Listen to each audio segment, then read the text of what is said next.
South Korean health authorities on Thursday reported for the first time more than 100 COVID-19 related deaths in one day. The number of patients in critical condition has also reached a new peak. Yeon-seung with the details.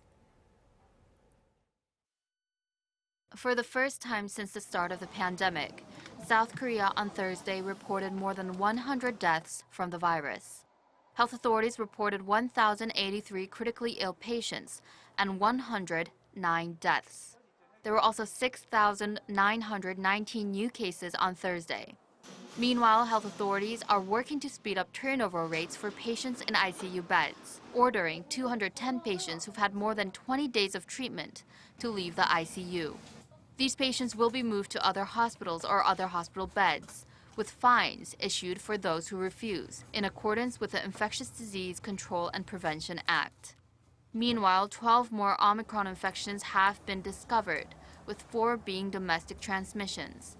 The total Omicron infections detected in the country now stands at 246.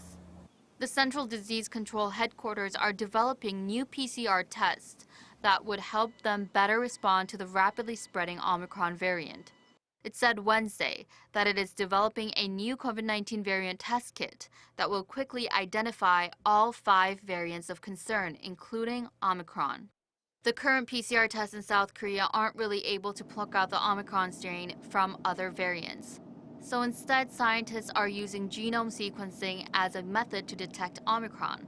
But this process takes 4 to 5 days, making it even more difficult to stop the spread of the highly contagious variant. These new PCR tests will give results in a day. Authorities aim to put them to use by the end of this year. Yeon-seung, Arirang News.